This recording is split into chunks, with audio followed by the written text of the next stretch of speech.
Good evening, everyone, and welcome to the regularly scheduled Mayor and Council meeting for the Town of Berlin. It is Monday, March 27th, 2023.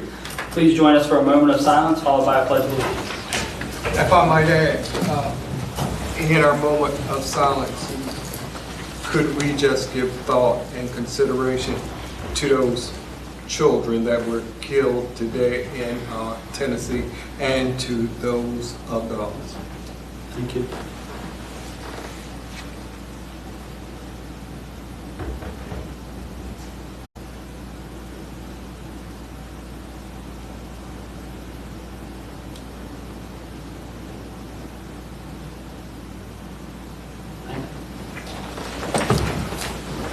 I pledge allegiance to the flag of the United States of America and to the republic for which it stands, one nation, under God, indivisible, with liberty and justice for all.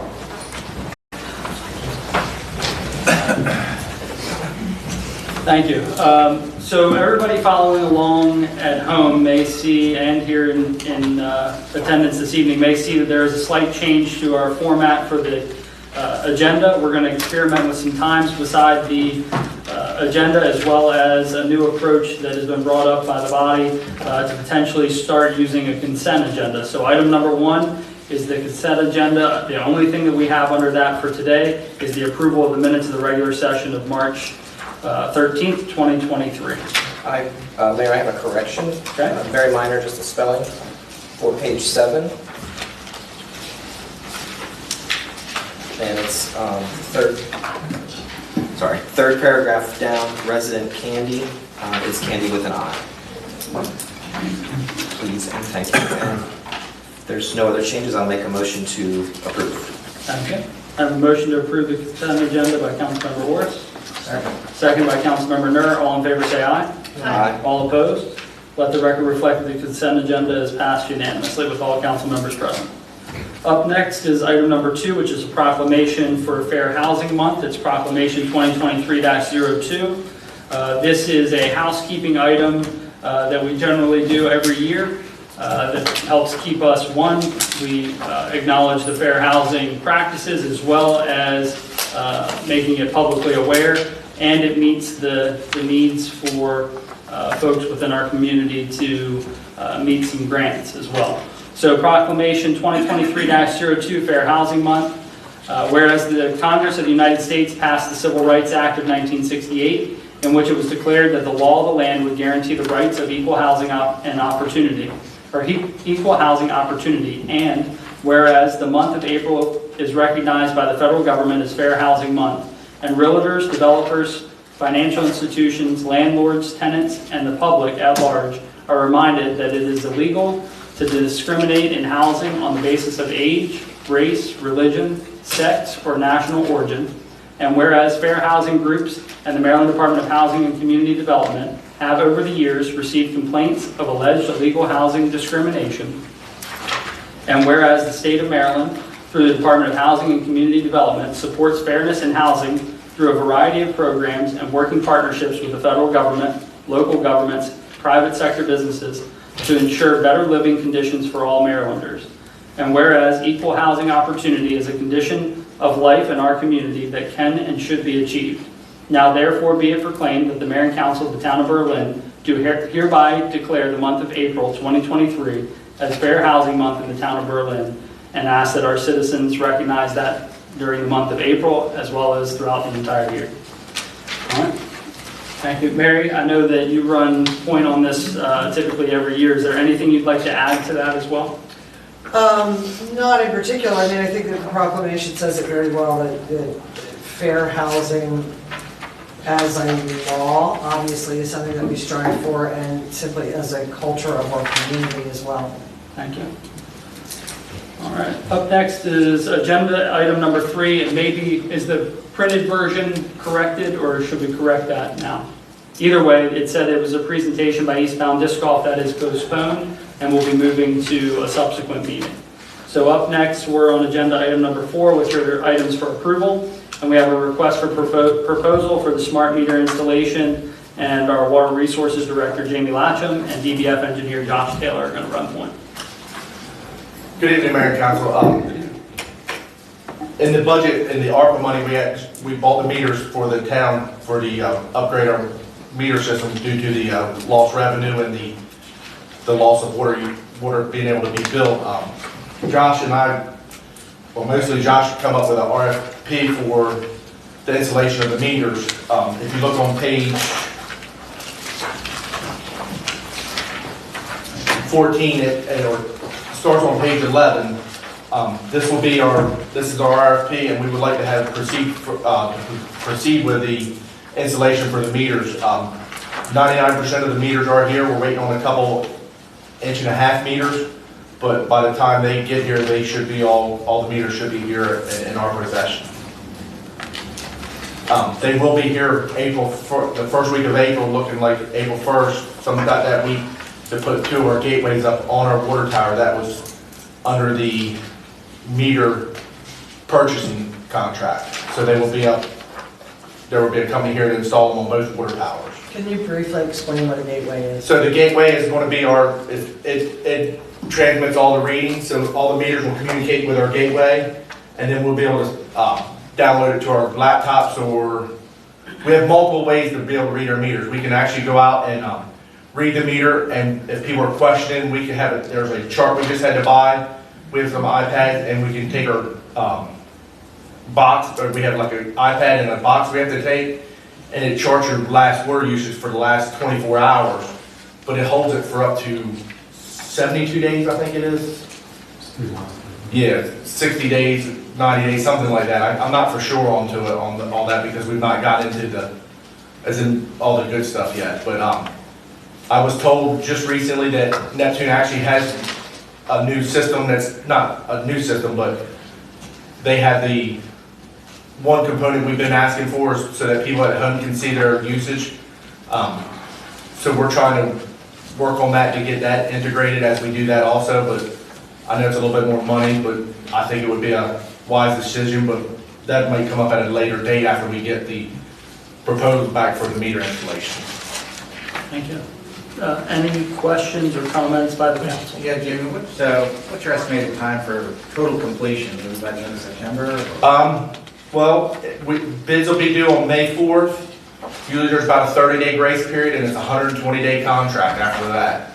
So June, Yeah, October. I'd say October, November. I mean, they're going to run into some stuff. I mean, you know, this is some of the heart of the town's an older infrastructure. So there's going to be delays. There's going to be asked for time extensions due to the fact that we might not be able to get some of the water off. So we'll have to work on getting that done too.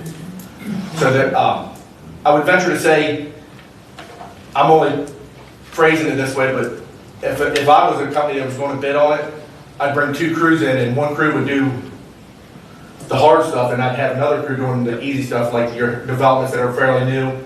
I think it's anything above 98 or 96. You know, Decatur Farms, Henry's Mill, Henry's Green, Franklin Knoll, you know, they could probably go in there and knock out 50 to 100 a day. If they had a couple, you know, like 2 or 3 good guys. Because, I mean, they're on copper setters, so they can be changed out quick. A lot of your center of your town is all hard, we call it hard pipe. There's not a copper setter. Then you just pretty much pull the meter out, plug the new one in, and go on.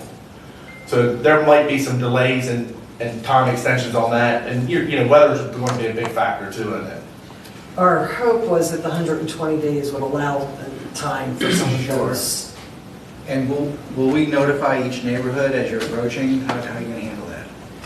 I haven't crossed that yet. I've bounced some ideas off of Josh. Josh has bounced some off of me. But I think once we get a little bit closer, Kate's going to put some in the newsletter, and we're going to do a code red, and then we're going to try to figure out an area of where they're going to go and try to establish an area and present a sheet like, you know, how Jimmy has a trash route. We're going to, you know, if you see these guys out here, and we're going to try to get them identified as good as possible so that when people see them laid out in the yard, they're not calling 911 and, you know, EMS and stuff like that. We can do one mass bill, and they'll go in with the utility bills, that way everybody at least knows that it's coming, and then we can narrow it down to neighborhoods. I mean, this is I know I've asked the mayor to push it real hard but if people would sign up for the code red, this is the perfect time. I mean, this is what we need it for, and I'm not saying we want to be your big brother and watch your water usage and everything, but we're also here for You know, right now, if your toilet leaks, it's 30 days before you realize it. This can be done in a day now. So you're saving town water, saving yourself a lot of money because some of the money's not recoupable. If it goes down the sewer, you have to still pay for your sewer. So people need to understand, you know, we're not out here to try to gain your knowledge, your phone numbers and all that just so we can call and harass you. We're actually trying to be proactive. We want to make sure that people, you know, knock on the door and say, hey, you got a water leak, you know, it's been going on for 2 days now, you know, can we help you out, or what can you do to try to alleviate it, or, you know, stuff like that. I mean, and it's going to be better for the people that use smaller amounts of water, but it also is going to show some of our higher users too. But at the same time, I think the expectation should be that folks be notified well in advance. And when I say well in advance, I'm talking as much as possible, that you will be at their homes during this installation, and I only think that's reasonable. No, and my other thing is the ladies downstairs, we used to hang the door flyers, and I was going to try to get some of them made up, and, you know, I mean, some of the older areas where the infrastructure is going to take a little bit longer, I mean, they could probably change out some of the meters in Decatur Farms and Decatur them 10 minutes. Yeah. But I'm worried about more of the older parts of the town that could take up to 20 minutes, half hour, 45 minutes, and some of them could be out an hour or two. Yeah. I mean, so that's my biggest thing is, you know, trying to make sure that notification definitely is one. The right way to notify them, I think I'd like to hear some feedback from a little bit of everybody, because I mean, I'm just one person, small piece of the pie. You're the ones that, you know. Well, I have a question, I want to think about that too, but I remember Natalie bringing this up, and you both kind of ping-ponged this, but the gateway, is it connected to Tyler? Is that part of this equation ready to go? Yes, it's supposed to be integrated, and right now, as it stands, Neptune does work in multiple municipalities in different locations with Tyler. Okay. That's a good thing. And I think that the notification, I mean, there's multiple ways we can handle it. If you know what, you know, we can post it out on our social medias, the town. I think I guess they wanted to go district. I think you summarized it. Yeah. Well, hold on. I think you've summarized some points and you're headed in the right direction. You've said that we'll identify a window of time at which the meters will be being replaced. We would try to isolate those areas of town to the best we possibly can to be able to provide advanced warning to those homes. But we're going to also, as we're pushing this messaging out, advise folks that they should be on the Code Red system with the town of Berlin so that we can push timely stuff and reminders out. Yeah. But it's really just making sure that they're engaged with our constant contact, engaged with Code Red, and paying attention to our social media, because that's where the most timely information is going to be. Is the Comcast station back on for those who aren't on Yes. social media? Yes. And the TV station? I'm sure for those who don't have social media. We've been out of it for so long. Yeah. Yeah, it was a while, but it is back up and running. That's perfect. But I think the door hangers are a great point to Councilman Burrell's point of timely notice and that one-to-one connection. I think that would be good. Yeah, I mean, we're gonna put our phone numbers on there so that if they have a problem, they can contact us, but, you know, a lot of people do, you know, they notice them and they, you know, they check them and, you know, I mean, I just want to notify everybody too. I mean, you know, you're gonna have somebody complain, you're usually gonna have that, but I mean, our goal is when we go to the pre-bid or pre-construction meeting, is, you know, hey, one of the guys just walk up there, knock on the door, hey, we're here from, you know, we're working for such and such for the town of Berlin, we're changing the meter out, you know, you're gonna be water interrupted, and, you know, we'll keep on moving. Yeah, I think at a bare minimum, they should be in high visibility clothing. Yeah. But if they can further identify themselves, that's great, but at the bare minimum, definitely high visibility. So Jamie, just as a matter of education, during our budget meeting, we talked about this quite a bit. Each utility bill currently right now, there's every customer is billed a flat rate, right, for Yes. water usage. Yeah. That's 5,000. No, it's a meter, right? So- It is metered, Could the- yes. The point of this, basically, if you could explain that again, the idea is we will accurately be able to. Hopefully, we have to do is, if Josh, you can correct me if I'm wrong, we will do a 6-month water usage, and then hopefully we'll come back to you with a new water rate structure and to bill by the gallon and not by the 1,000 gallons. Right. Right now, the town bills by 1,000 gallons, so if you don't use 1,000 gallons in a month, you're still paying for 1,000 gallons. We go to the minimum, to the gallon, you know, like I said, you could have somebody using 1,999 gallons, it didn't hit that 2,000 gallon mark, so you lost 1,000 gallons.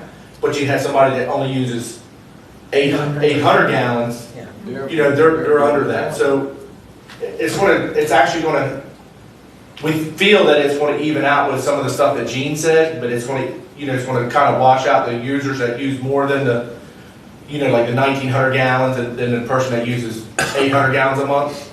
So we feel that we need 6 months to a year under our belt before we can come back and physically ask for another water rate restructure. So the takeaway is we're following the CERCAP report and the short and long-term recommendations. And part of that was moving forward with the per gallon metering.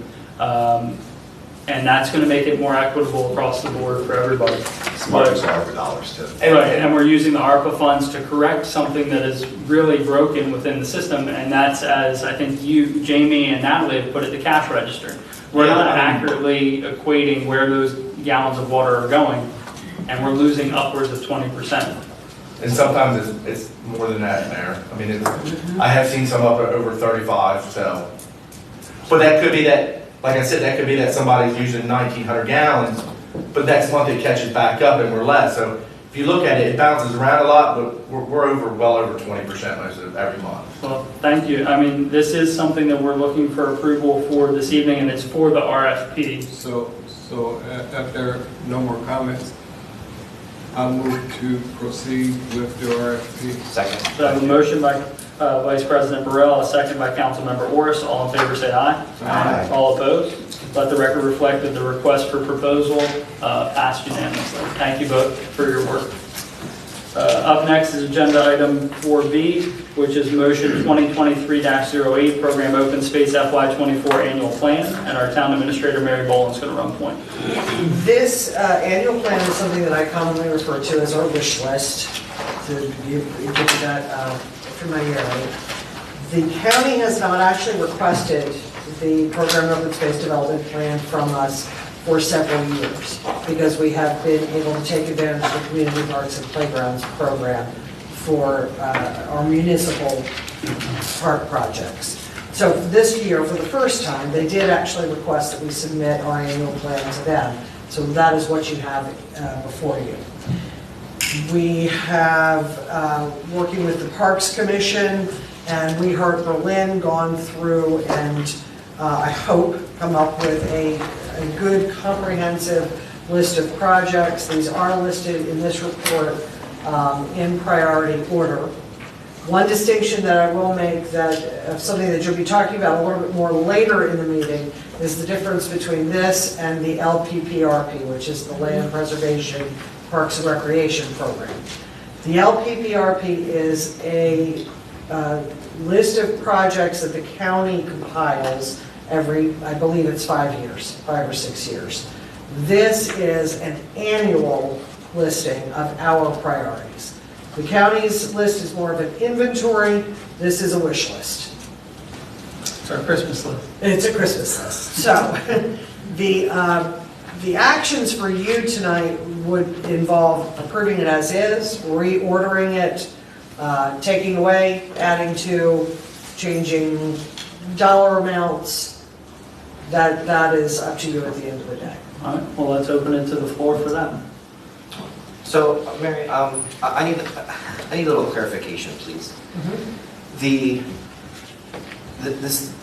is program. Oh my gosh, program open space through community parks and grounds. Not exactly. Department of Natural Resources, Program Open Space has 2 funding avenues. Program Open Space, which is allocated to counties, and community parks and playgrounds, which is specifically for municipalities. So this is, okay, so this is all community parks and playgrounds? No. Okay. Believe me, 30 years and I found no easy way to explain this. Okay. Well, I guess, all right, here, let's just simplify this. The inclusive, the restrooms and the inclusive playground are coming from where? Are requested from where? At this point, we have community parks and playgrounds money for the restrooms. We're applying for land water conservation fund monies to complete that project. Okay. And then the inclusive playground has an outstanding grant application under community parks and playgrounds. So that's why they're listed as the first two. One, because we already have some funding, we need to get it done. And the other, because there's a grant application sitting out there. And the reason for number one needing additional funds was because of the change in the price from the time we submitted the grant application, from the time that we were able to take that project to bid. Okay. Now, so my question would be then, these are not, my question would be if we moved 1 and 2, well, actually 2 questions. If we moved 1 and 2 to where 3 and 4 are, and 3 and 4 up to 1 and 2, since we already have the partial funding for 1, and we have the application pending for 2, is that going to hurt anything? It will not hurt anything. It's just that if you were to then get the approval on the land water conservation, you sort of deprioritize that project, but at the same time, you're actively seeking funding for it. The main difference would be if you do not receive that funding, you do not receive the funding for the inclusive playground, then you're going to move right to the skate park. So I think So to then answer your question, that since this is seeking county assistance at a county level grant, we've indicated for item 1 and 2 that we sought local level funding for that. So when the county looks at this document, they're going to say 1 and 2 are already being handled. They're going to go right to number 3 and 4 as the top tier priority. Yeah, that's a good way to put it. You're not taking them off the list because they aren't done yet. Right. And you don't, at this point, you don't want to say, well, we applied for this grant money, but never mind. So then That's when we- just not a good precedent to set. Well, okay, so I don't want to jump ahead here, but then when we get to the LPPRP letter, as we talk about that letter, can we refer to, because this is going to go with them, number 3 and 4 as our top county priority? They are listed on the LPPRP, which is a separate Right. table than this one. I don't have the verbiage of the letter completely memorized, I'm not sure No, exactly. They weren't ranked in priority or anything. They were just grouped as capital items that we were working toward. Right, I guess what I'm trying to get at is, it sounds like since there's so many avenues here, that if we can, I hate to use the term bang for our buck, but if we can explore every opportunity that we can with things, they're all important. I mean, they're all priorities. I'm not saying that one is more or less important, but we have, it seems, opportunities to do different venues. So if we have these 2 on the top for here, can we make or refer to these 3 and 4 as the top on another list? I can do that in my cover letter and in the narrative for the program open space development plan. I can clarify that if those 2 items are funded and completed, our next priority is the skate park. Or you can also make the decision that if the inclusive playground does not receive grant funding, you're not going to try for that again this year, you're going to move on to the skate park. But there's really no need to go with determine that right. No, there's no need to determine that right now. That grant application is out there, unless you want to withdraw it at this time, which would not be recommended, then yeah. Okay.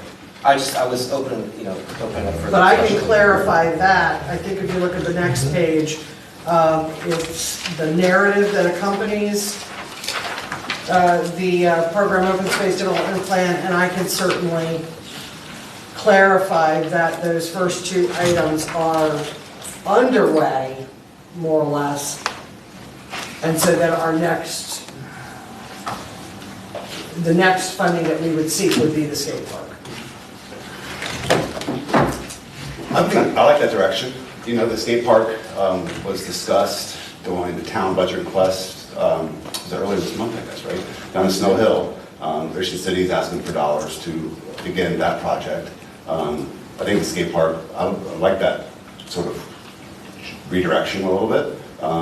Just to reiterate, the skate park is the priority that we believe it is. You know, I think it's just clarity. Yeah. I think it's adding clarity so that if somebody looks at this document, they don't say, okay, well, let's help with number 1 and 2.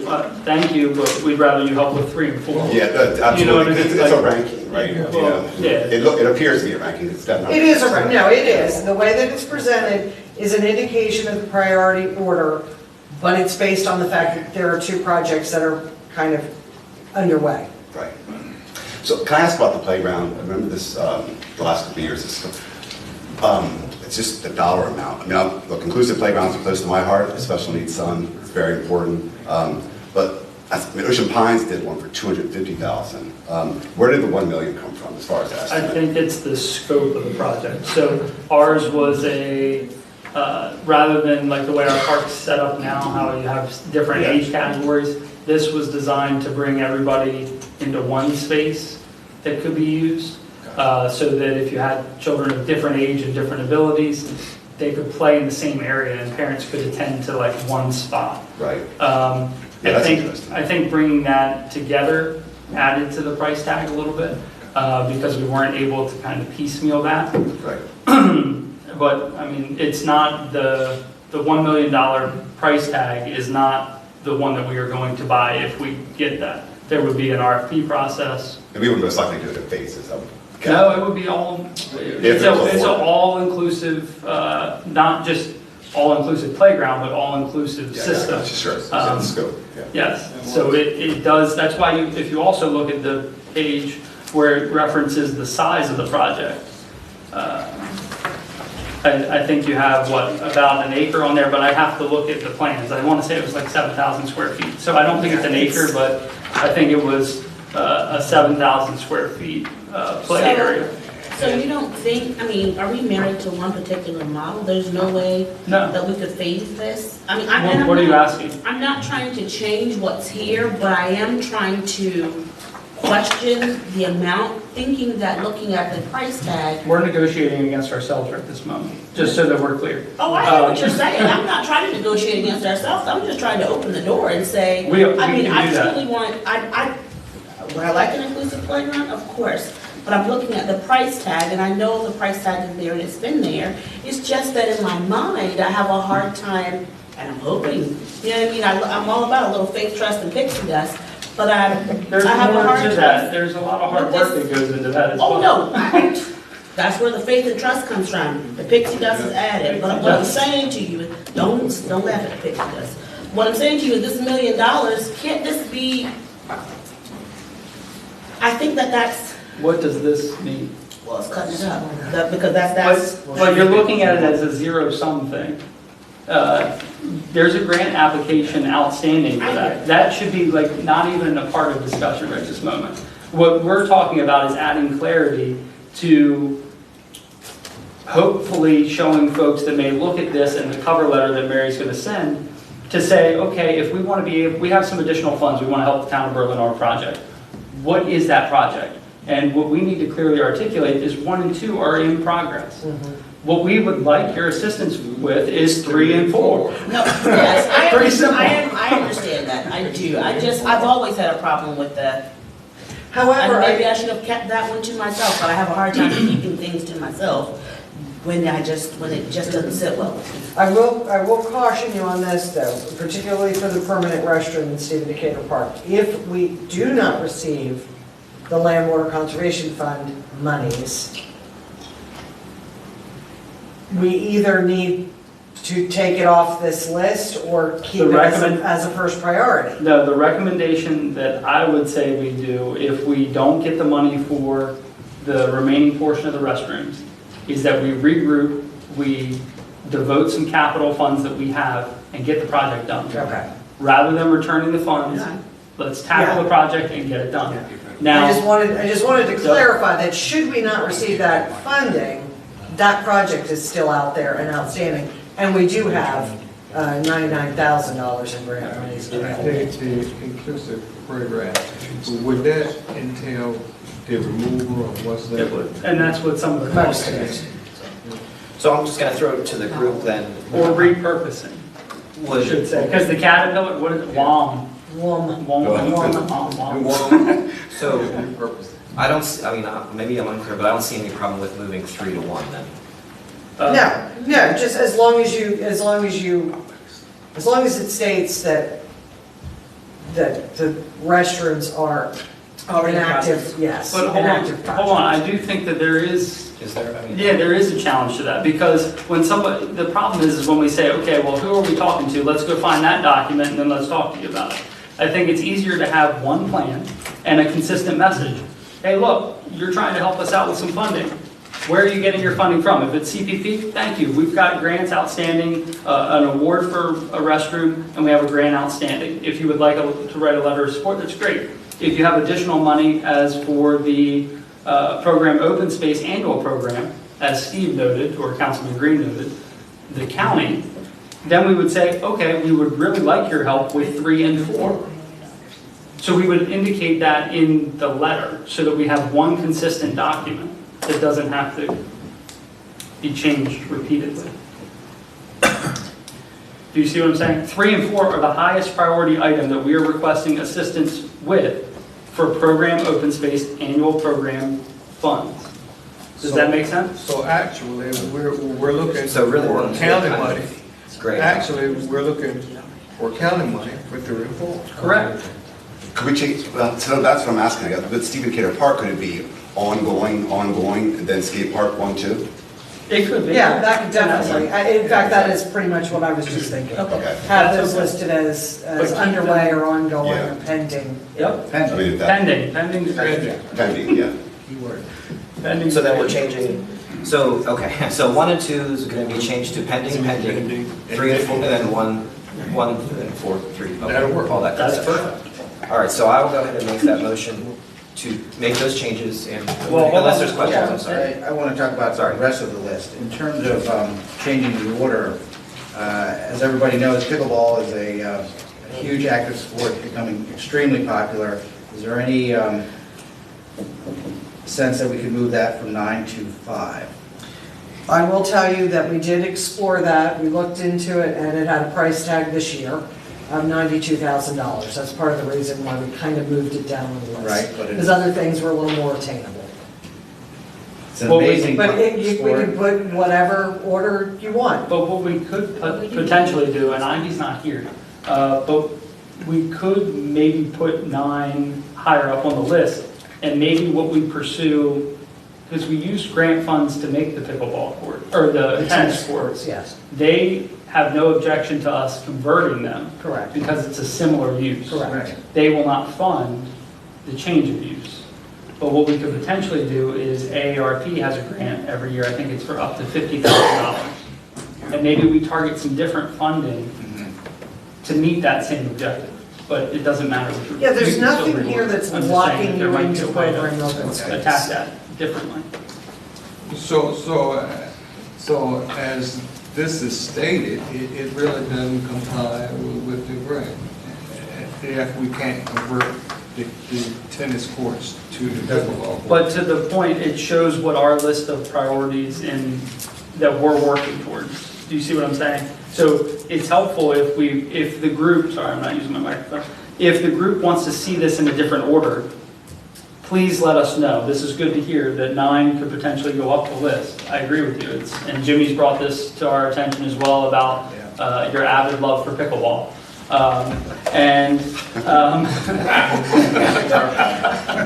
I didn't really. Yeah. So is there a request, or is there a consensus to move 9 up the ladder? I'd like to see it moved up, Okay. personally. So it would not be a conversion, but an addition. Can we move? It would be a 9 to conversion. 6? What about to 6? Because that's, But I they would- feel strongly about the still want 80. Okay.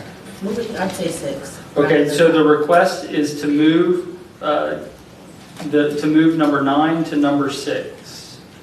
And remember that these will be reordered, removing 1 and 2 as pending. Number 9 to number 6. Okay?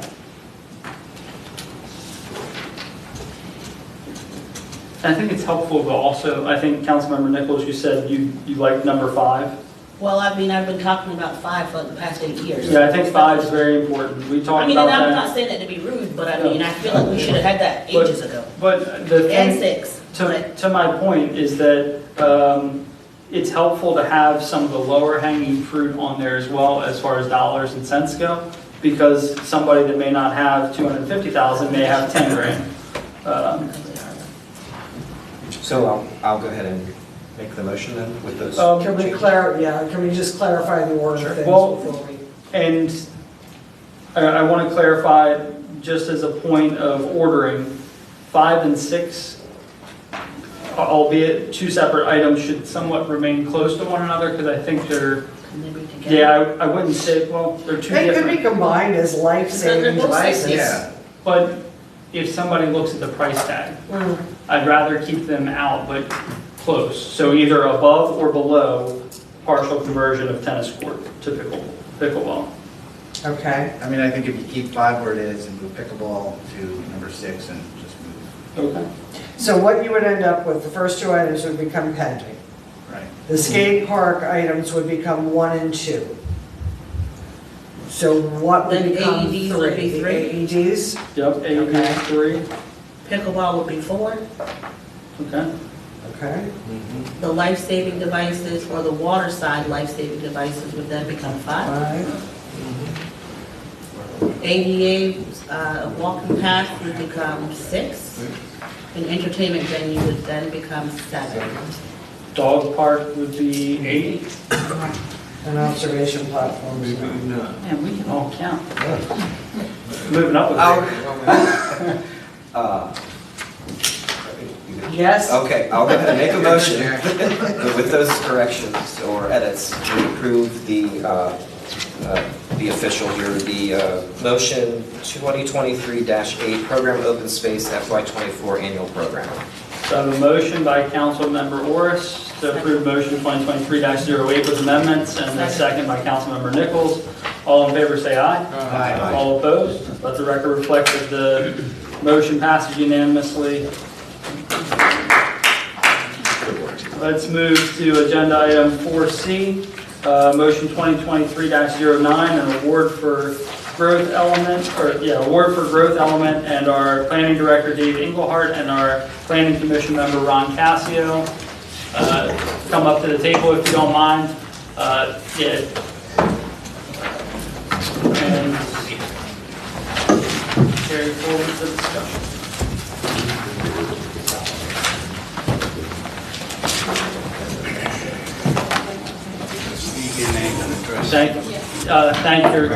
Thank you both. Yeah, no need for name and address for the record. We know who you are and what your affiliation is. Thank you both for your work on the project so far and getting us to this point. The floor is yours. Good evening, Mayor and Council. You may recall our previous meeting on March 13th. We discussed hiring a consultant to help us with our growth element as part of the town's comprehensive plan. We had set aside money, I think there were ARPA funds in this year's budget, FY23, the current budget, the amount of $30,000. At the March 8th Planning Commission meeting, we had, when I say we, Mr. Cassio, the mayor, town administrator Mary Boland, and I had a Zoom meeting and written email contact with Mr. Thadani from Thadani Architects and Urbanists. We presented this to the Planning Commission, and they unanimously passed a motion to recommend to your panel hiring Mr. Thadani, giving him a contract. At the time, last meeting, I didn't have the quote back from him. Mary Boland and I have received it now, and we have the motion tonight. We have $30,000 in the ARPA funds budgeted. This is an amount not to exceed $8,000, and this would cover his initial research and reconnaissance, we call it, where he comes to visit town for 2 days, and then returns in a fairly short period of time, maybe 10 days to 2 weeks, to give his presentation. We have discussed booking the meeting room at the library for a public meeting. We have, right now, we have 2 dates, the week of April 17th blocked out. Should we act that quickly? Mr. Tadani said he could be here in Berlin on April 6th and 7th. And Mr. Cassio and I would escort him around. Anybody else who wants to join us could do that. And that's what we have. We'd like you to approve this motion so that we can sign off on it and give Mr. Tadani the go-ahead. The only change that I would suggest we make is that, and Ron and I had talked about this, I had some concerns about April, being that we're so entrenched with the budget that I felt that maybe May could be a better time of month for us to be able to get more focus from everyone and get more airtime with trying to push the message for folks to attend. That's the only change that I would say to the comment. Can be. The only thing I would counter to that, unfortunately, is April's going to be busy. It's going to be my first budget session, so I see every Monday it's pretty much locked up. But, you know, I know when we get into May, college graduations take a lot of people away for weeks at a time. I mean, What were the dates? Do you have them off the top of your head? it was April 6th and 7th. No. To visit. The Ron. week of April 17th. Yeah. So the 17th of April is a Monday, so I don't know what day we would. Hold on. And what, just while he's looking, what, Ron or Dave,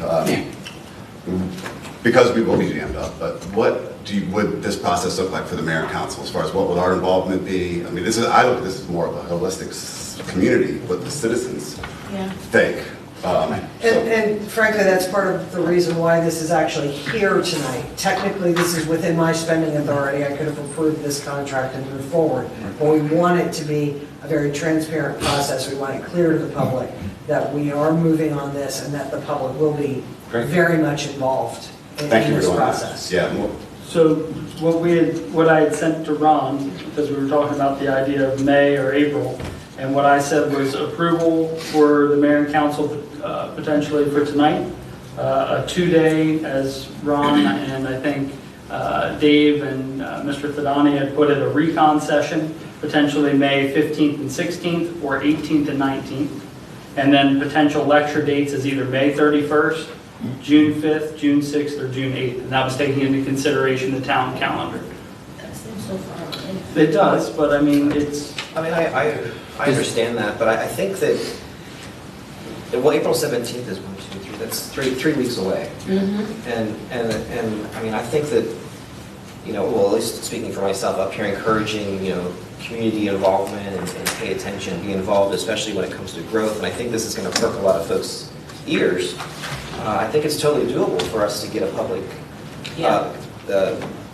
within your time frame. I think it's, for April, I think it's fine. Once you get into May, I'm kind of going with Councilman Green here. You're getting into after end of school, senioritis, going to colleges, proms. And this, part of this, that those dates were not picked by Mr. Cassio or myself or Mary even. They were his availability. He came back with those dates because he travels quite a bit and he would be gone And I think, and not back. And he was afraid he would do his recon and then be separated from us for too long. He'd be away, it would be stale, is how he put it to us. Yeah. and we're We don't going want after, that. we're going after him. So I think that, I think I'm going to agree to stay with the time frame proposed. it's just, I mean, That's there's, just mine. yeah, they're two different calls. But it doesn't, the point of the matter, let's not get lost in the dates. The important part is the Let's go. substance, right? The substance, and the substance of the matter is that the planning commission has unanimously recommended that we go with Mr. Tadani. He's got some experience with Berlin. He's got some good energy for anybody that's looked at his work.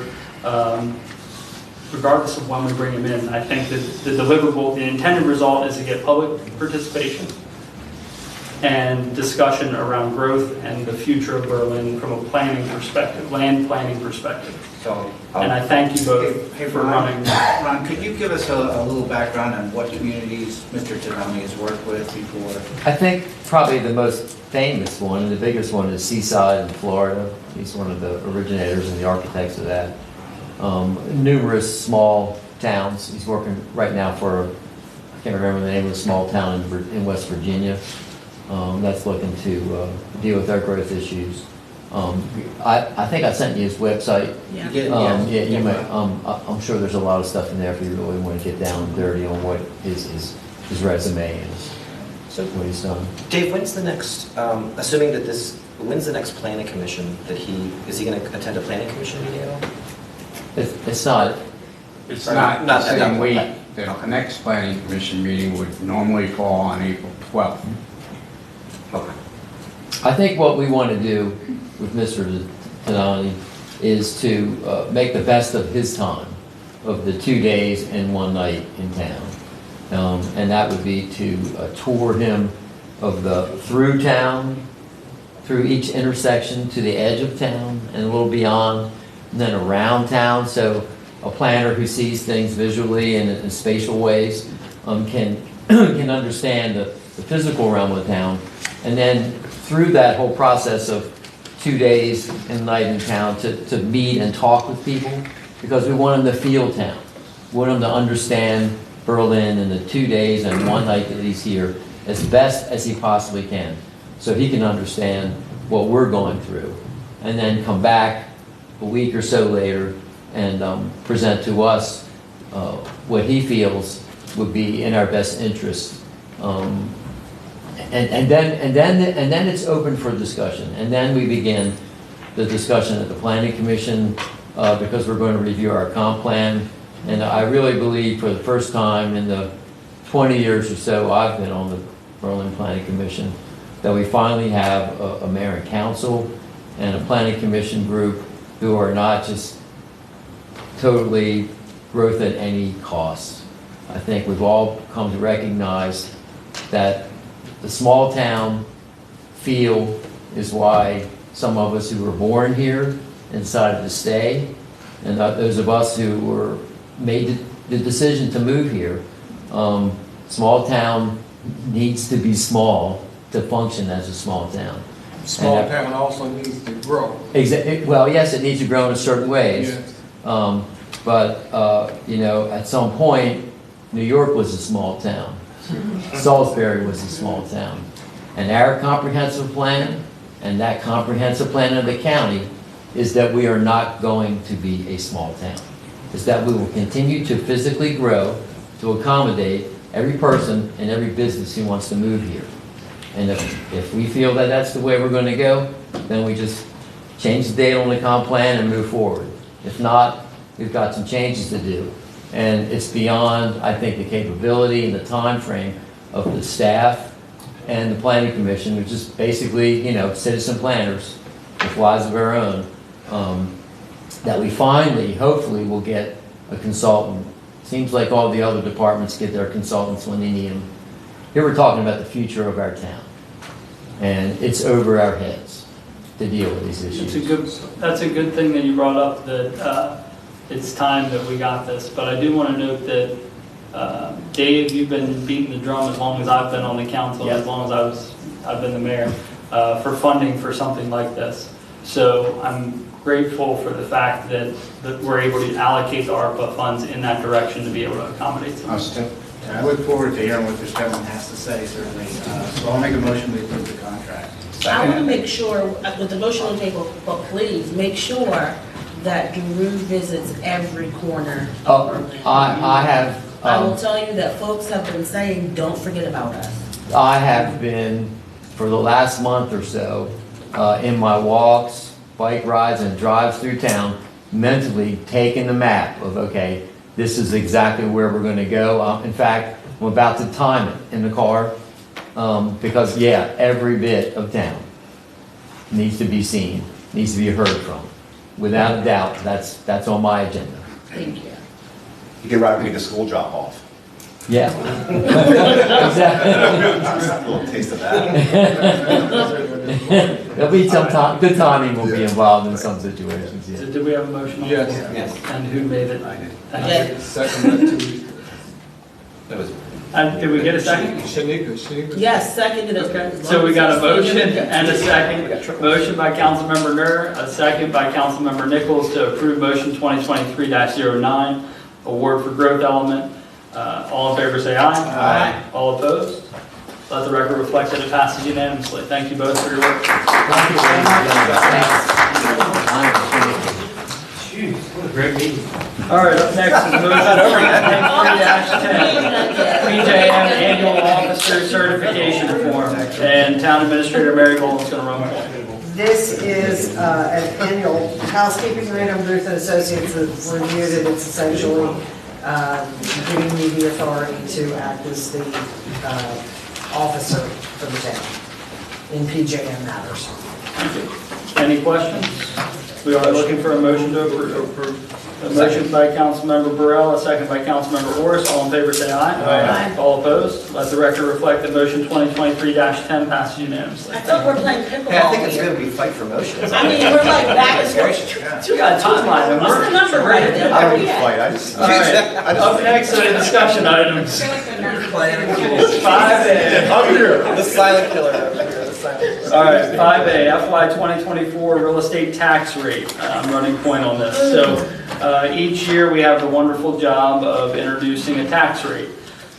This year, you can see the ad in the, that would be proposed to go into the newspaper. The highlighted portion is the part that's up and subject for discussion, which is the tax rate. Just so that everybody's aware, I think you've all seen the draft copies of the budget. We are looking at a shortfall within the fiscal year budget in draft format. Let me accent that. This is a draft budget at this time with a shortfall. I think when we started, we were 400. yeah, but I think there were some things that were outstanding. I want to say it was a little higher than $400,000 with the contingency and some other things. I think we were closer to the $500,000 to $600,000 range. Yes. I think where the budget stands now, in draft format, we're about a third of that, about a $200,000 shortfall. So we're still sharpening the pencils. We're still working as a group to make our way through that. But know that there is potentially a shortfall that we're going to have to overcome. So will the tax rate stay at 81.5 cents? I don't know, but with the draft, and many of you have been part of the budget conversations and work groups that we've had with staff, so you are familiar with the situation and the path that we're working toward. But I want to open it up. It's a discussion item.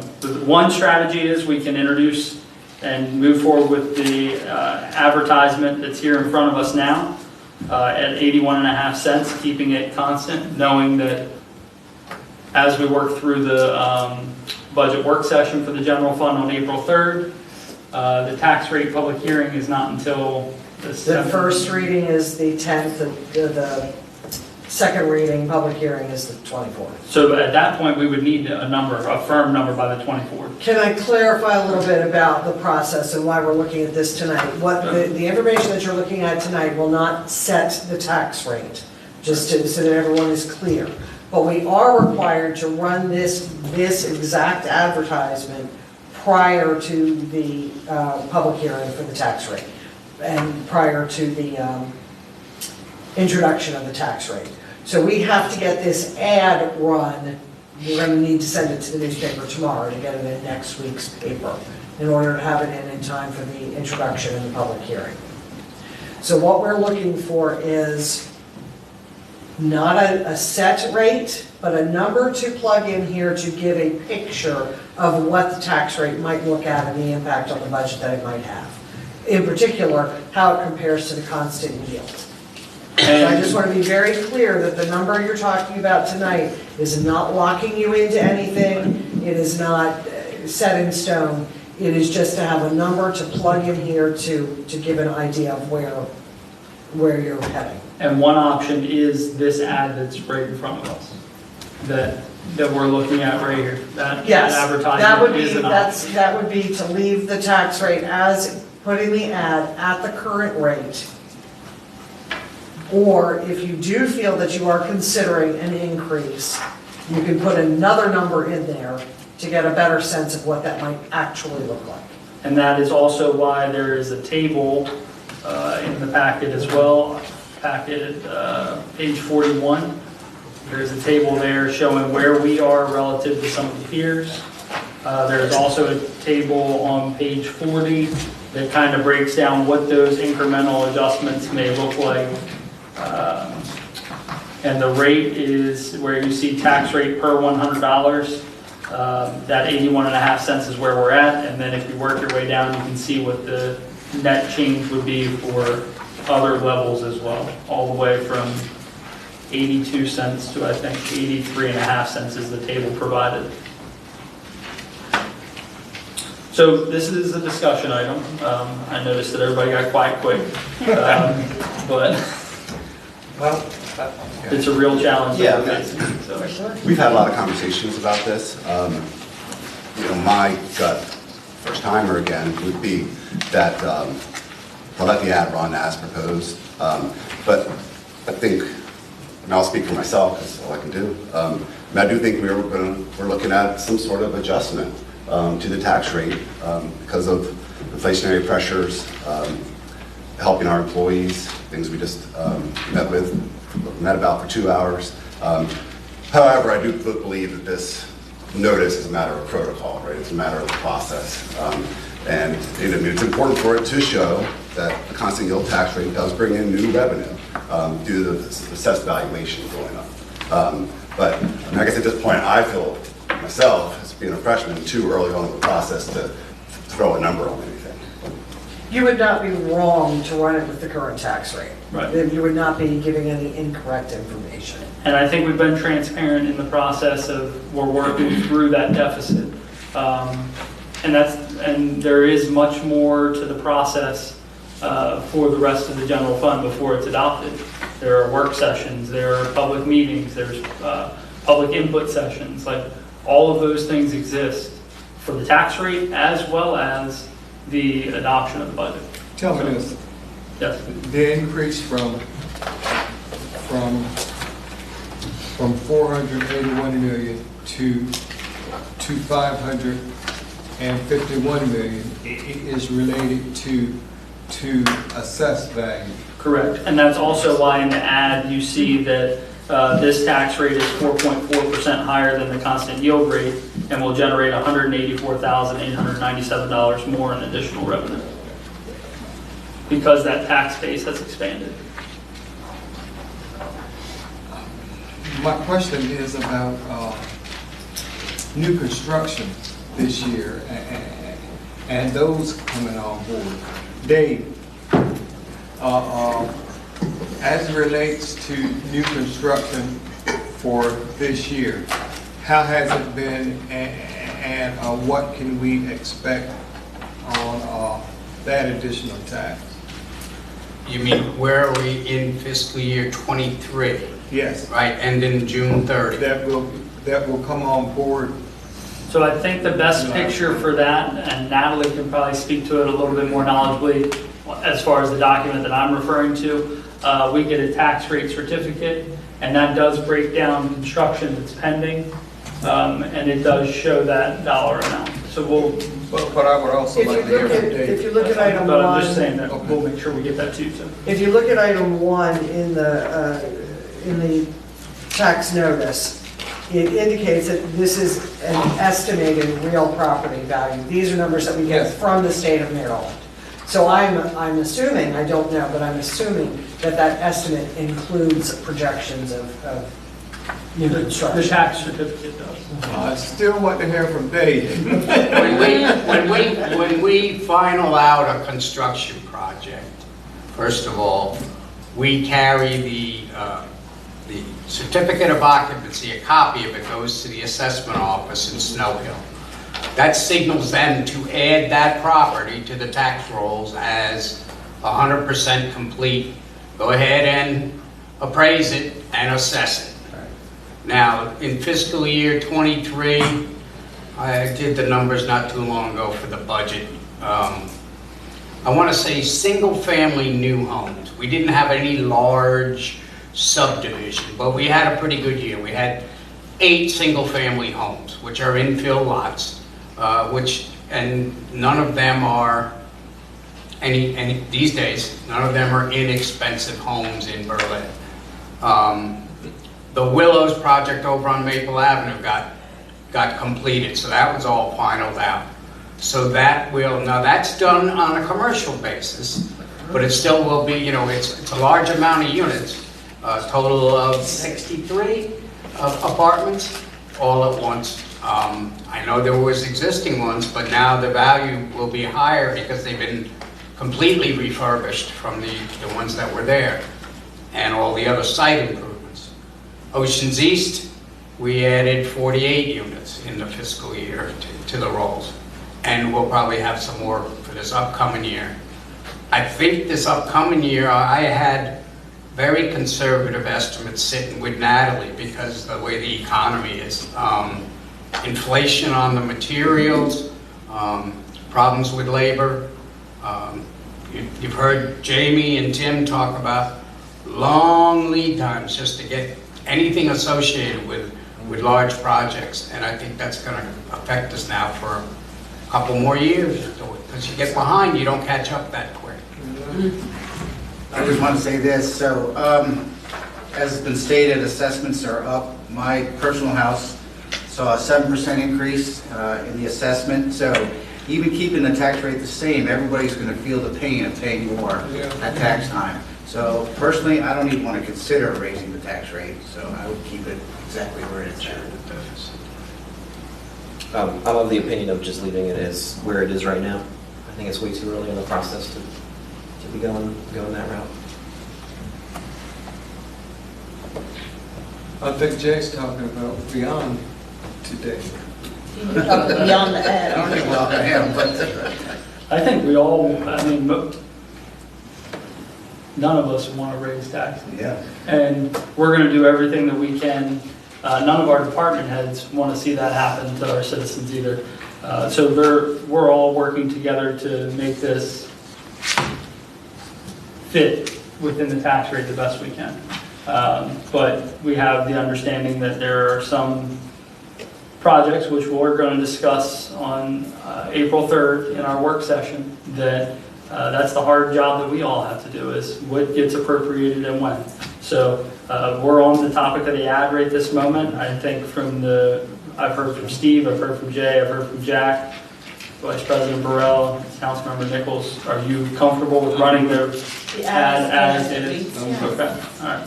And we will continue to monitor and keep an eye on the tax rate as it moves forward. The important dates for the public to note are, let's see, April 10th is when the tax rate will be introduced, and April 24th is when there will be a public hearing on the tax rate. So those are dates, and that's at 7:00 p.m. For our regular meeting. All right. Up next is agenda item 5B, which is the Town of Berlin letter to Worcester County regarding LPPRP.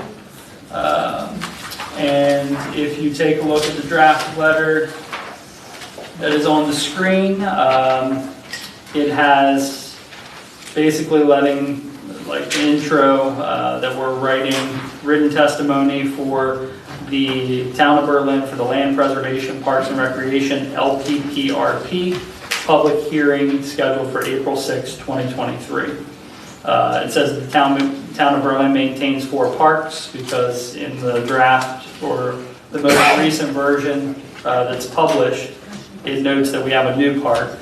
Heron Park's somewhat older now. I don't think it's new anymore. We have 4 parks. So we have Burbage Park, Dr. William Henry Park, Heron Park, and Stephen Decatur Park. Those are done alphabetically. The parks are maintained by the Town of Berlin's Public Works Department with the assistance of the town's Parks Commission. The Town of Berlin maintains an up-to-date list of the projects using a capital improvement plan. And I've included a copy as an attachment to this letter. That is, if you're looking, I think we have that in there, yes. Agenda item 5B, if you look at that, that is the attachment that will be included with the letter. It says capital projects are not listed in order of priority and contain items such as permanent restrooms, an inclusive playground, a skate park, rails and trails bikeway, an ADA pathway, an entertainment venue, pickleball courts, a dog park, and an observation platform or platforms. And then it just says if there are any questions about any of the projects that they can reach out at any time. So Mayor, are you or someone from staff planning to go to the LPPRP public hearing? I think it's on the 6th. I was not planning to attend. It's a 1 o'clock meeting, I believe. I think it's a 1 o'clock public hearing. I was not planning to attend, but I will send this by, our deadline is April 4th, so it'll go out this week.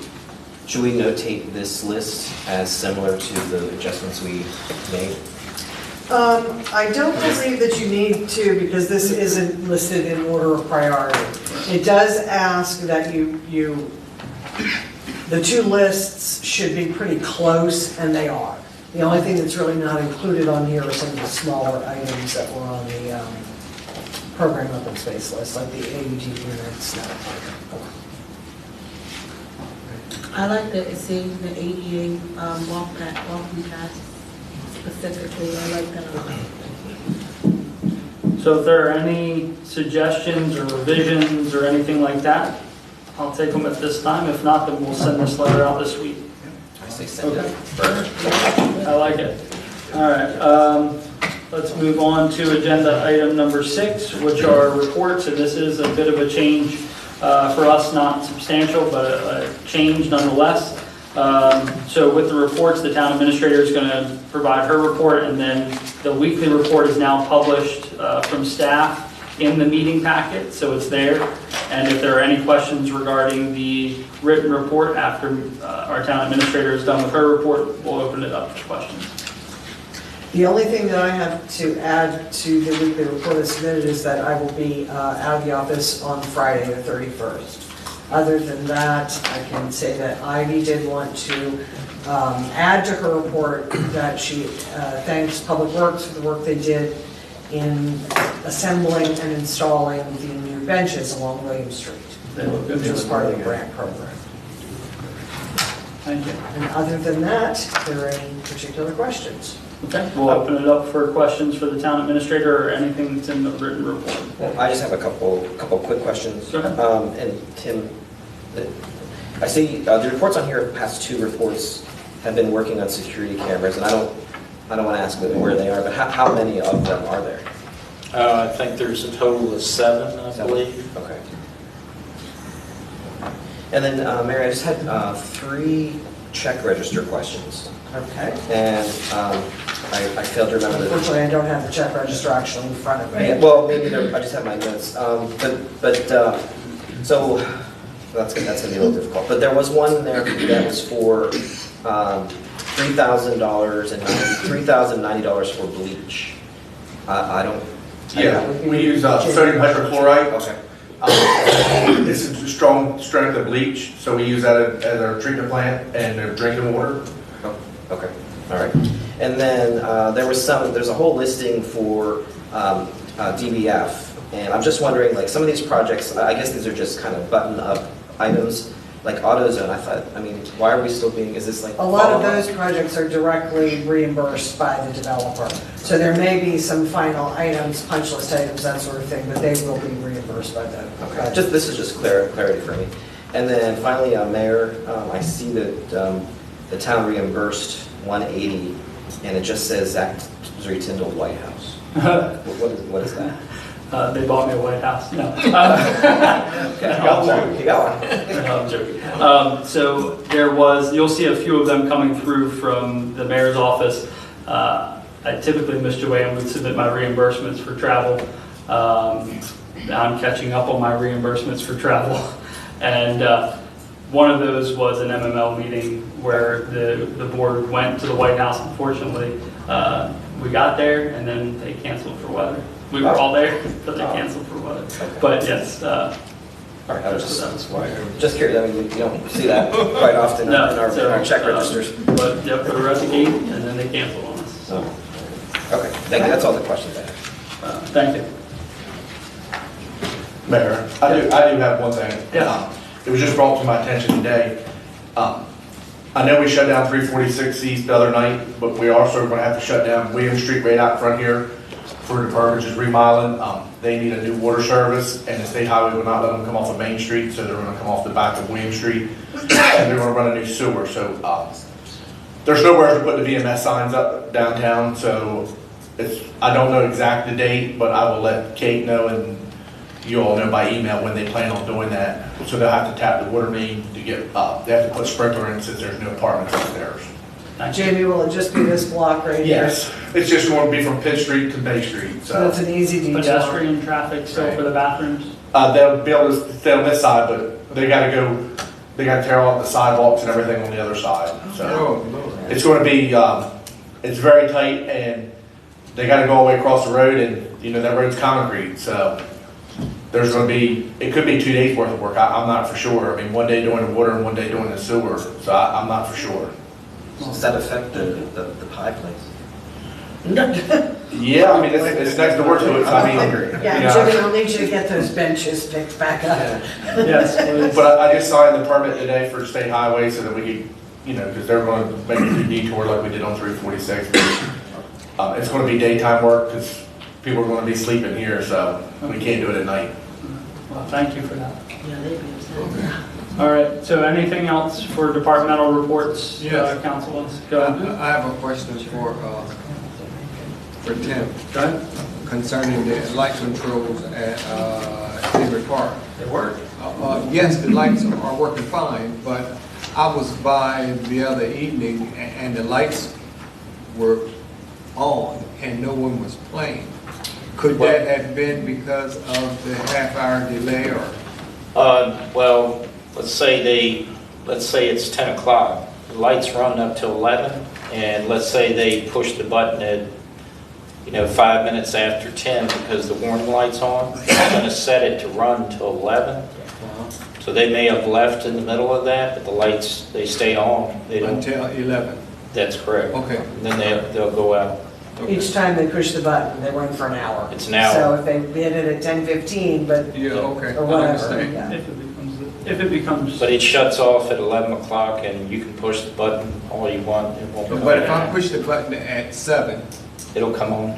it'll come on, but it's gonna go off at 8. If it's Well, not it pushed won't. again. At 8 o'clock, there'll be the warning lights will come on telling you you have 5 minutes to push Okay. the button Okay. again to Okay. run for another hour. But if they hit it at 10:15, it's Yeah. gonna go off at 11. Yeah, Yep. I understand, thanks, Dave. Okay. So get over there and run to that button. They look really nice.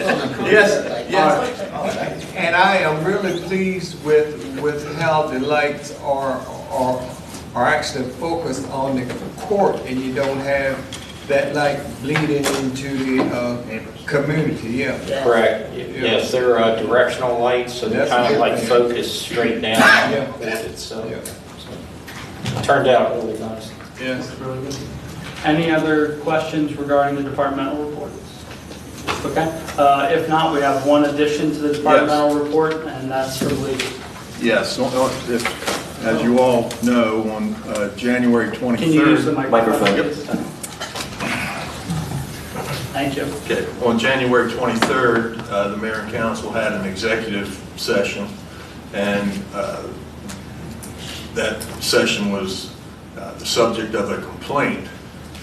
The purpose of that meeting was for the mayor and council to discuss any proposed revisions to the fiscal year 2023-2024 contracts that will be forwarded to the Berlin Fire Company and also the Berlin Fire Company EMS. The section that the mayor and council cited as reason for the closure was 3-305B14. Now that provides that before a contract is awarded, a public body may meet in closed session to discuss a matter directly related to a negotiating strategy or the contents of a proposal if public discussion would adversely impact the ability of the public body to participate in the proposal process. Now, in this particular instance, the mayor and council met among themselves. There was no one else at the meeting. I think I read an article in the paper today which indicated that the fire company, or members of the fire company were at the meeting. That is not true. In this particular instance, at the meeting, the mayor and council discussed making some revisions, changes to the contracts, and in fact, some amendments to the contracts were made, and those amended contracts have been forwarded to the fire company for their review for this coming year.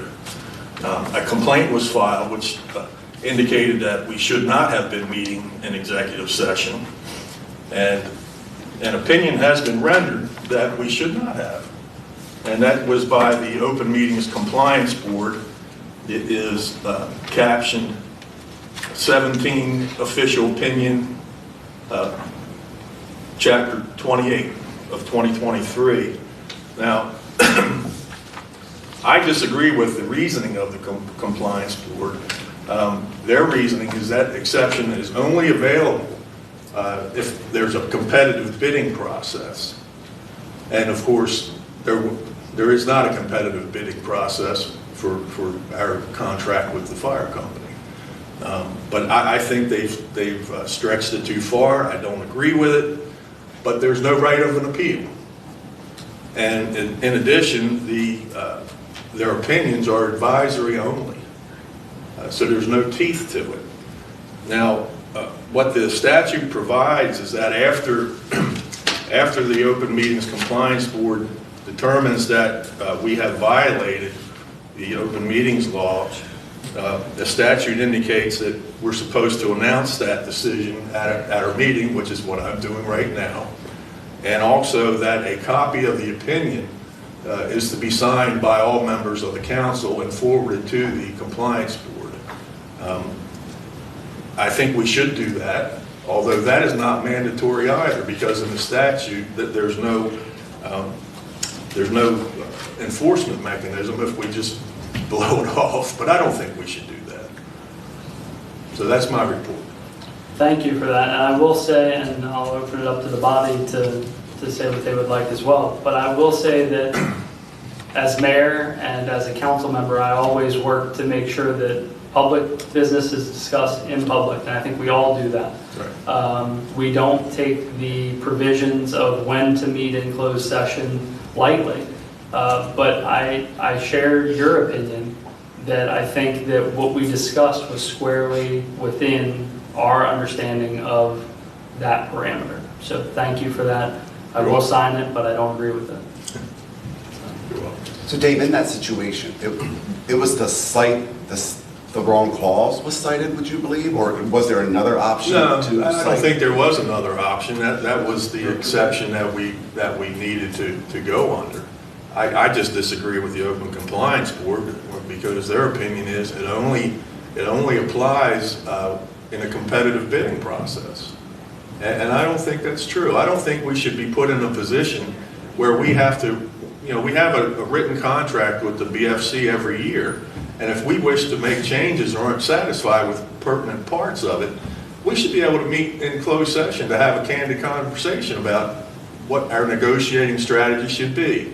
And that's my opinion, but it's not the opinion of the Open Meetings Compliance Board.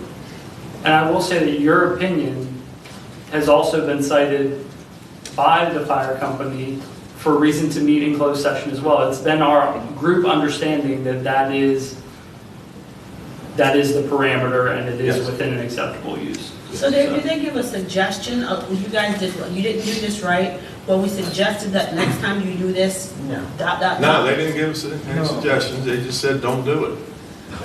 So I guess if we, in the future, if we want to tweak those contracts with the fire company, you're gonna have to do it sitting up there in front of a crowd. Or in public hearing.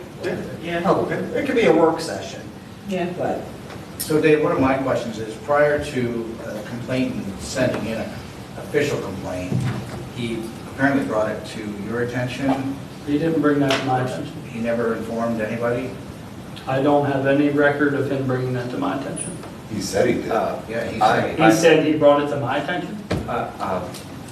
That the complainant emailed at least myself, I believe, well, I don't want to, I know I was on the email where he stated his objection to the reason for closing the meeting. I believe you were on there, but I could be mistaken. Was that prior No, to- I think I think you might be right. I think I do it was recall. us three. Actually, I think I recall. Okay, so what I'm getting at. My apology, my memory, Given that situation, shouldn't we have discussed it, his complaint as a council and the mayor prior to us actually going into closed session to explore the validity of it? I can't recall whether I have this email or not, but I think that to answer your question as a matter of process, every meeting, right? Right? We ask the public if anybody disagrees with us going into closed session. Right. We ask that every time. Right. And we don't just do it to do it for fun. We legitimately want to hear if there is a concern. But that concern did exist. Did That's it- what I'm saying. But Jay, did it exist, I guess where I'm confused is the timing. Did it exist before we got here to have the meeting? Yes, Oh, okay. And did you have this? I did. And that you email have- was sent Yes, to the entire council? If I may. No. The complainant emailed, the complainant is a resident of District 2. And as District 2 rep, as at-large rep, and as mayor, he emailed us indicating that he felt that this was, he had an objection Right. to the That we were in closed session. violation. That we were in violation. Well, he had an objection, and we felt that we would go into a violation. I did respond and saying that I felt that we should probably look into that as a work session at a more appropriate time, I think is what my verbiage was. That's as far as it went. What I'm saying. Did we discuss that during, No. when we went to closed session? No, and fortunately, that objection was not known when it was asked for any public objection. So that occurred after we So- made the motion to go into closed session? No, when, at the beginning, when we do our process of going into closed session, and you ask if there's any public objection, Right. that objection was not noted, which is why I voted against it, to go into closed session. Right. But What I'm who saying, knew? it should have been brought forward. But see, But the mayor did. Well, that's what I'm saying. But, well, the mayor doesn't even recall the email, so does the mayor truly know? Well, I mean, I don't know what you know now, but we had the email then. Okay, I think that something that's a matter of housekeeping for us, when there's an objection, if there's an objection that exists in email or on your dais somewhere, then object and say why, please, because it probably benefits the group Yeah. to understand the rationale and at least have a discussion especially when with it's that coming to a gentleman over limited there body. about what's going on. That can be very helpful. Well, okay, I mean, the three of us had it. And I voted against it. Right, I had thought you had dealt with it, that's why I didn't say anything first. So, I mean, So, I mean, I'll just say, so this is the second time in 2 years we've been in violation of the Open Meetings Act. Do we need to do anything? More training, more, I'm sorry, I was going to ask. I think the first time we learned a lot, really. Like, we changed the process, we adjusted, like, asking for public objection. Like, that was good. Like, I think we got some really good feedback from that. This one, I don't know. I don't see any actionable feedback. I kind of feel with this one, and whomever you are, Mr. Writer of this letter, because I don't even know who you are, to be real. And at this point, I don't even want to know who you are. But my take on that is, you sent it to these three, and I get it. He's the mayor, he's your district person, and he's at large. But there's still three other bodies up here completely unknowing of what in the world is going on. Oh. So instead of hanging us all out to dry like that, I would have preferred if we had all been made known, or been made aware of whatever this was beforehand, if it existed. And That's my we've word. discussed that as, wholeheartedly with Shanika. we've discussed that as a process. Just a note, hold on one second. We've discussed that regarding public comment before, and what we've all agreed on is info@berlinmd.gov is the appropriate place to send that, because that goes to the town as a whole, and that can be shared with the group as a whole. But now the best mechanism for an objection in closed session is when we ask if there is any objection. That is why we ask the question. So basically what we're saying, so that I'm clear and they're clear, is if the objection comes in, be it written form, verbal form, what have you, leading up to this meeting, right up until the moment you say that, if it comes to the email, if it comes to individual folks, it needs to be spoken that moment? No, Is that what I'm asking you? what should happen is folks should voice that opposition, if there is one, in person. We do not currently have a mechanism, unless I'm unaware, we don't solicit feedback for that virtually at this time. But if you were to take that route, know that the best way for it to reach all of us is info@berlinmd.gov. But the best way for you to get your objection heard is to come and speak when we say, is there an objection? And we're not just asking that lightly. We want to hear what the objection is so we can work through it together. So what what I'm hearing is that you have to be here to object. No, what I said is there's not currently a mechanism in place to gather virtual feedback on an objection. Info, if you were to send that, would be your best way to do it, but it is not a guarantee that it will be read in time for the meeting. The best way to ensure that is to be present and say, I object because. So then as a process, what you're suggesting, or I'm inferring, is that if someone who's unable to be here emails info, and I guess info comes out to everybody, it is on the council to say that there's that objection. I'm saying that's not the way that the process should go, but it's better than isolating one or two council members and the mayor on an objection to make sure that it's read before we go into closed session. Right, and what I'm saying is I don't want to create a barrier for anyone. So if you're saying they have to be here in person to object, I really think that we should reach out to the meetings board and see how they suggest we handle that. I mean, I think that some clarification on what constitutes an objection. I mean, can you email an objection and that counts? I mean, in my personal opinion, yes, because we have been made aware. I think it does too. But it's really easy. If someone emails you again, just pass it along to everybody. Well, I kind of feel like I'm being painted here as the one who was missing. No, and I'm not pointing that at anyone. It's not a secret. What I'm saying is, to any of you out there, be sitting in this audience, on these sidewalls, or right up in here, please make us all aware, because some of us knew nothing. And I'm not saying that because you chose the people who represent you was wrong. That's not wrong, but at the end of the day, every single one of us up here represents the entire town of Berlin. So look at it like that. Thank you, Dave. Thanks, Dave. All right, up next, with that being said, agenda item number 7, comments from the public. So this is a bit of a change. Did our clock come? Does anybody want to keep We were time? looking for clarification on if Let's we actually needed to order that. So we had not Let's do a ordered it. stopwatch for anybody, but yes, I think a digital clock would be great. Kate's got it. Any person who may wish to speak on a matter at the regular session may be heard during public comment portion of the meeting. We are there for a period of up to 5 minutes or such time as may be deemed appropriate. Anyone wishing to be heard shall state their name, street name, and subject on which they wish to speak. So if anybody would like to address the mayor and council for public comment, okay? Seeing none.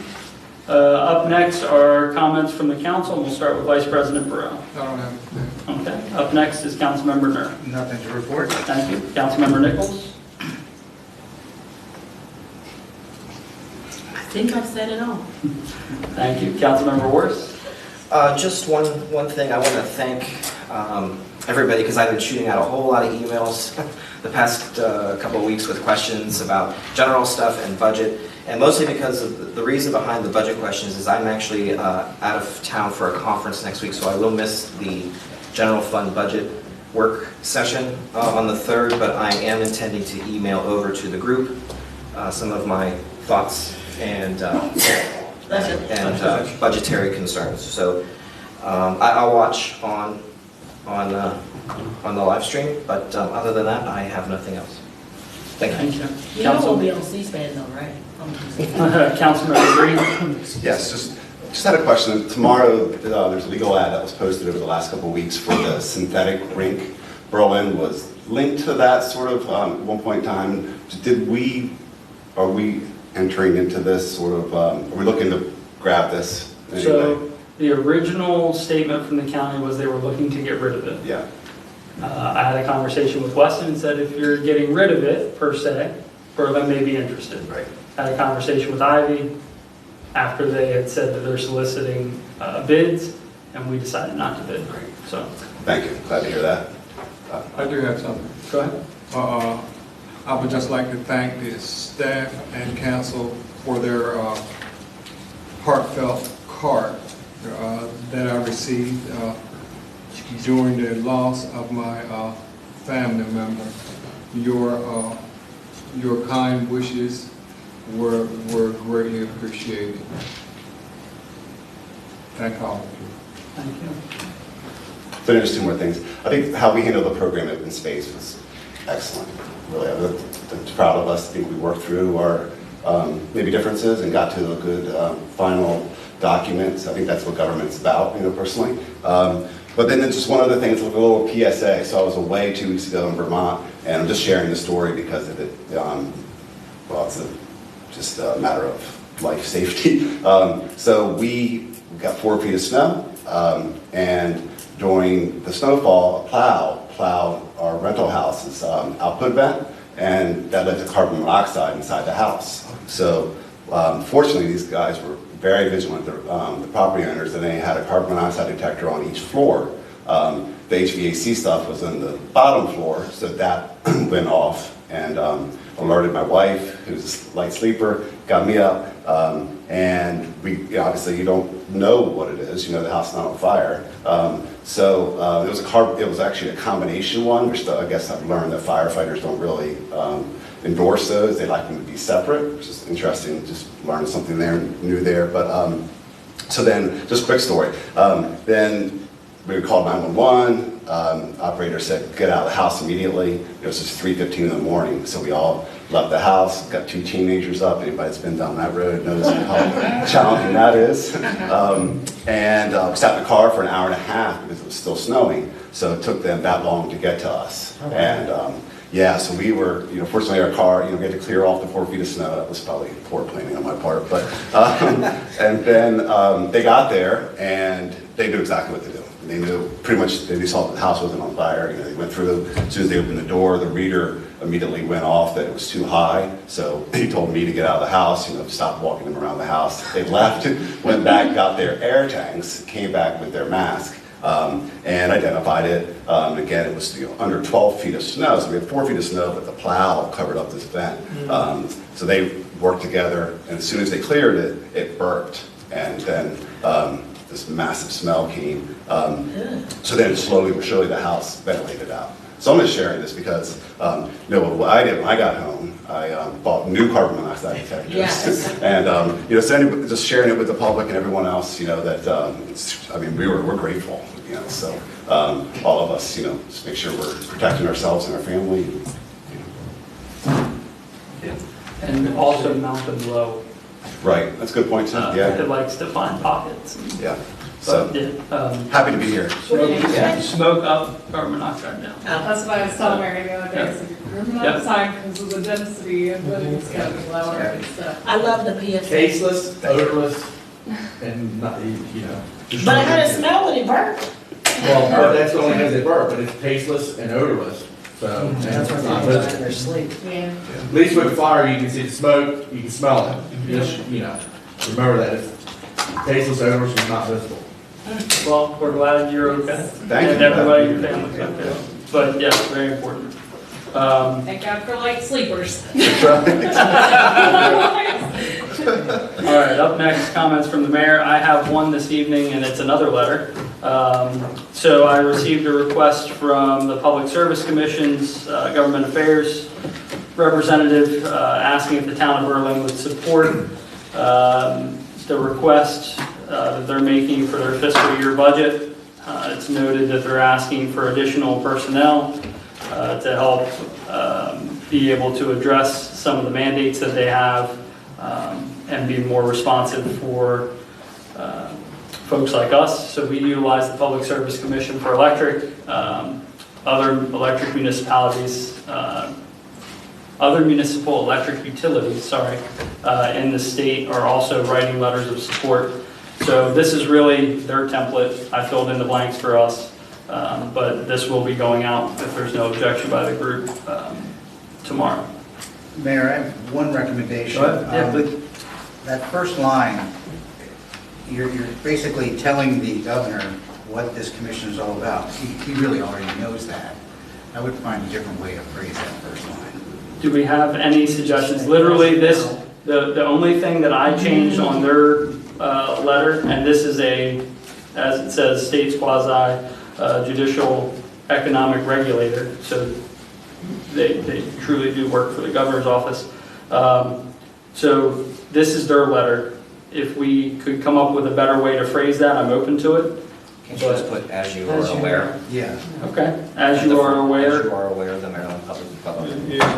As you are aware, the Maryland Public Service Commission And Go on, and the rest of it's fine.